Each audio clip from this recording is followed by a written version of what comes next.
JCPS is planning its next steps while trying to recover from last week's transportation disaster. Today, those teachers are going to head back, but not students. Yeah, that's right. The district plans to return to class on Friday, but with a very, very different approach. According to Superintendent Dr. Marty Polio, the district will stagger its reopening.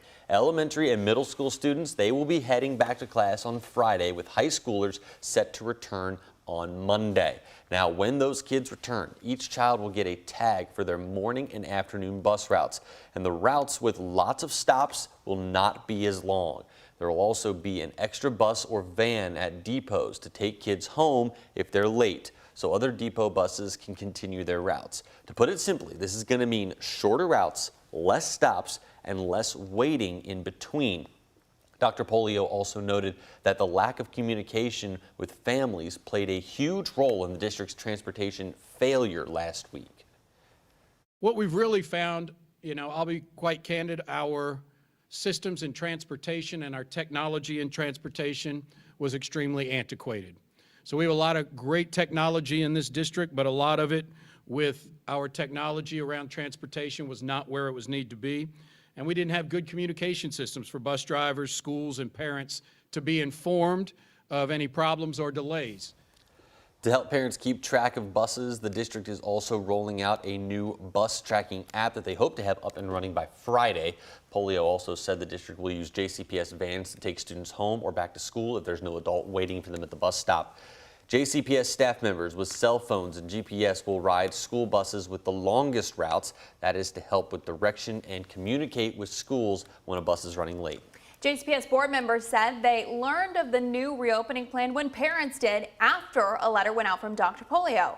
Board member James Craig says right now the focus is just getting those kids back in the classroom.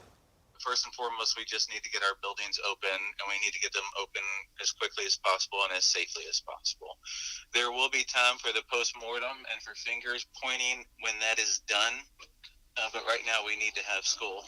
The board will meet today for the first time since the transportation debacle on the first day of school. Craig says he expects to receive a report from Superintendent Polio about what happened. There will be an opportunity for public comment at 6 tonight at the Van Hoos Education Center. Now, if you're looking for something to do to keep those kids occupied during this unexpected time off, we do have a list of events and deals that are going on around the metro right now. It's posted on WHAS11.com. For more local news now, a Shiloh police officer has been demoted after threatening a handcuffed juvenile with a taser. According to the police, the incident happened last November. A young girl who was placed in a jail cell while handcuffed began causing a disruption. That's when Sergeant Tim Salyer tried to quiet her down. He grabbed the taser from a fellow officer and turned it on as a warning. Salyer's actions were caught by the fellow officer's body cam and on CCTV. Salyer has been demoted from major to sergeant due to policy violations. All right, we want you to go ahead and take a look at your screen right now. Metro Police needs your help finding this man right here. Get a good look at him in 4K, it looks like. He was caught on surveillance burglarizing a McDonald's restaurant on Preston Highway. According to police, it happened July 16th around 3:30 in the morning. They say he caused damage to the business, including stealing computers and other property. If you know him or recognize him, go ahead and call 502-574-LMPD, or you can use that online anonymous crime tip portal. The Environmental Protection Agency is in town running tests on the toxic home in Highview that's filled with explosive chemicals. The EPA plans on assessing the home to help determine if a controlled burn of the property is the best path forward. Grace McKenna and Chief Photojournalist Philip Merle spoke to city emergency officials about what's happening at 6213 Applegate Lane.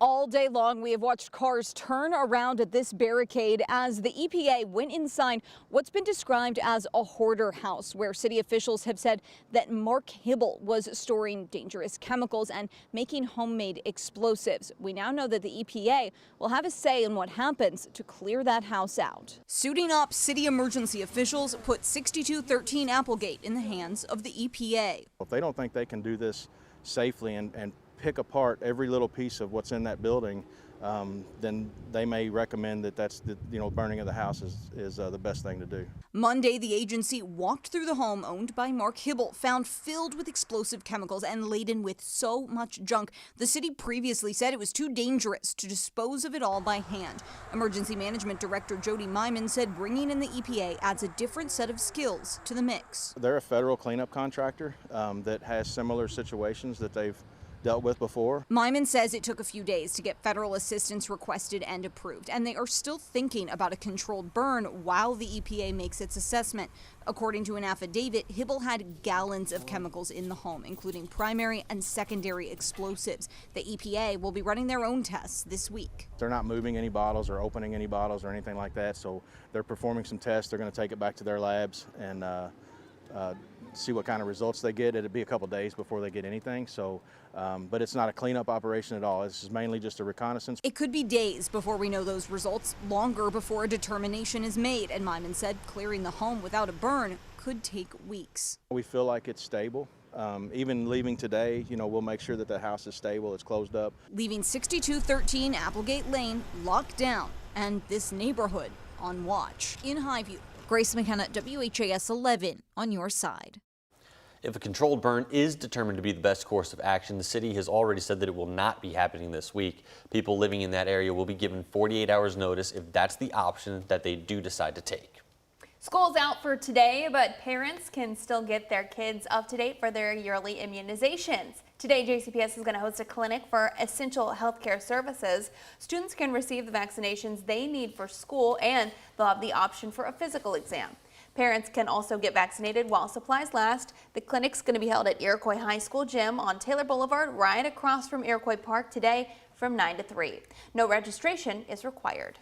And a big welcome back to students of Louisville's Collegiate School. Today marks the school's 109th year, and this year the school says it's seen its largest enrollment ever. More than 795 students will return to campus today.